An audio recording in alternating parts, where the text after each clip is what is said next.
asked to create a presentation focused on a notable American woman for the Hopkinton Women's Club, just in case the speaker canceled, I readily volunteered, assuring myself it never happens. As a former history teacher, though, I do enjoy researching historical events and figures, especially those related to women. And that brings me to today's program. As I began my search for noteworthy American women who were overlooked, purposely ignored, or excluded by US history textbooks, I learned that the school curriculum emphasis was on political, diplomatic, and military arenas, fields that few women participated in. The contributions that our gender made in areas traditionally dominated by men, such as labor, reform, and abolition, were minimized because the school book authors focused on male leaders and their thoughts and views. In the early 1900s, despite sufficient resource materials, women who tried to investigate the significant historical roles that women played in our history were treated like outsiders in the men's world of knowledge and scholarship. Thankfully, today, authors and anyone else can enter the Library of Congress or any other major library or research facility and find tons of information on topics related to women that was inconceivable in the 1920s or even as late as the 60s, which explains my lack of exposure in education in school about the female trailblazers in the US history.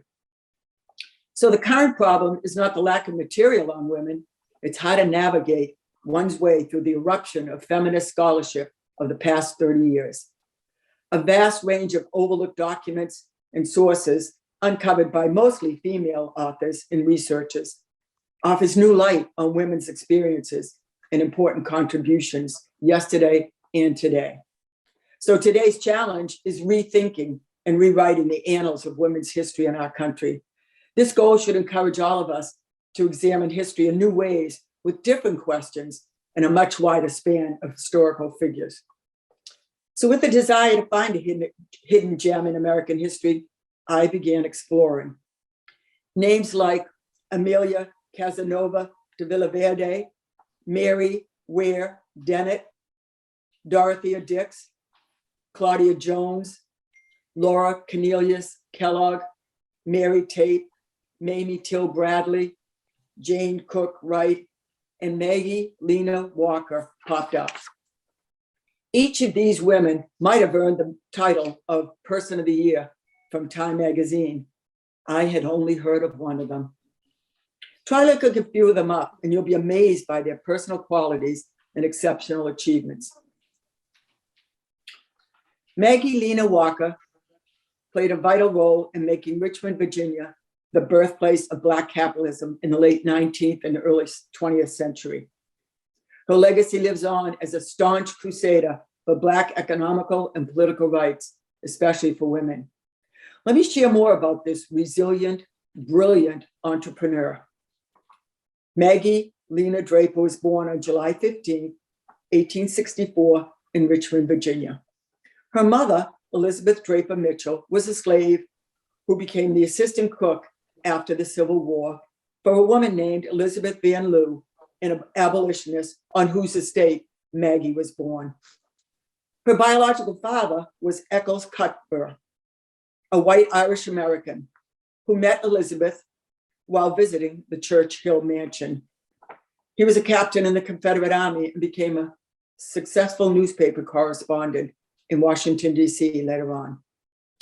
Her mother eventually married William Mitchell, a butler in a Richmond hotel and a writer, when Maggie was 4 years old. In 1876, her stepfather's body was found in a river, and his death was ruled a suicide by local police. Her family firmly believed that he was murdered. Now left without any source of income, Walker's mother started a laundry service, and Maggie helped out by delivering clean clothes and linens to white customers. It was likely during this period of time that she first became aware of the wide disparity between the quality of life for whites and Blacks. Despite being poor, Walker was fortunate enough to attend the Lancaster School as a teen. It was one of the newly public schools that was open for African Americans. And later in 1883, Maggie graduated from the Richmond Colored Normal School, where she first became involved with a society called the Independent Order of St. Luke. It was an African American women's group whose initial mission was to help take care of the sick and bury the deceased, and it later focused on social reform and service work. After teaching back at the school that she attended, Maggie was forced to resign when she married Armstrad Walker Jr., a bricklayer. And during the following decade, Maggie Walker stayed connected with the Independent Order of St. Luke while raising her family. She had 3 boys. One died as an infant, while she continued rising through the ranks of the order. She even initiated a youth branch to motivate social consciousness in younger African Americans. She became Grand Secretary, and when the organization was on the edge of bankruptcy, this woman eliminated the deficits in funding and expanded membership. She was a gifted orator, and in 1901, she delivered a significant speech to members. She proposed a plan to save the order by clustering together a newspaper that she herself started with the St. Luke Penny Savings Bank, where she was president, with the St. Luke department store that she actually opened. All of these entities offered people of color opportunities for work, cheaper products, and current news about the Order of St. Luke to local chapters. Walker used her position among the Black elite to effect change and engage in these and other business enterprises, while encouraging others to be vigilant and aware, especially during Jim Crow discrimination. At one time, the Order of St. Luke had more than 100,000 members in 22 states and was the largest employer of Black women in Richmond. It was still offering insurance throughout the 1970s. Oftentimes, Maggie was the only woman present at banking conventions, and she consistently used her position to advocate for female representation in the financial world. Maggie knew what it was like for working women to be seen as socially unacceptable, and she rejected the negative stereotypes about African women, their intellect and sexuality that was spread by popular culture. Nothing seemed to deter her. So in the midst of all these achievements and accomplishments, tragedy struck. In 1915, one of her sons shot and killed his father, thinking he was an intruder. Russell Walker was tried for murder, but was found innocent. And around the same time as this turmoil and trauma, Maggie was diagnosed with diabetes, yet she continued with her life's work. In 1921, she ran for public office on the Republican ticket, and though she and every other Black candidate lost, her other endeavors were successful. She held leadership positions in the NAACP, the National Association of Colored Women, and other influential civic organizations.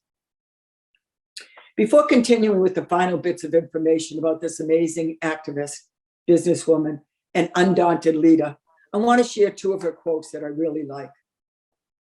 The first one is, "No person is your friend who demands your silence or denies your right to grow." And the other is, and I quote, "When it comes to success, the choice is simple. You can either stand up and be counted or lie down and be counted out." During the last years of her life, Maggie Walker was confined to a wheelchair, but she remained a leader in the Richmond African American community, continually advocating for women's rights. On December 15th, 1934, at the age of 70, this groundbreaking icon passed away from complications related to diabetes.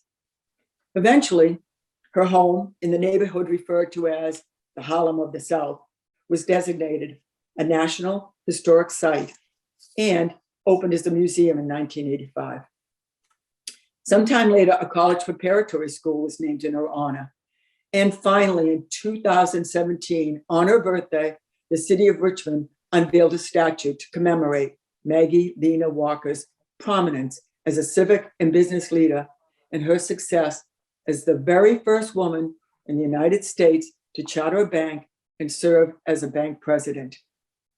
I admire how this exceptional woman broke gender and racial barriers, and I can almost picture Maggie standing on the city corner, watching the parade and listening to the music and speeches to celebrate the grand opening of the new St. Luke Penny Savings Bank that gave Richmond's Black citizens the opportunity to finally open their own bank account. No one was turned away, and one customer even opened an account with only 31 cents. Thank you.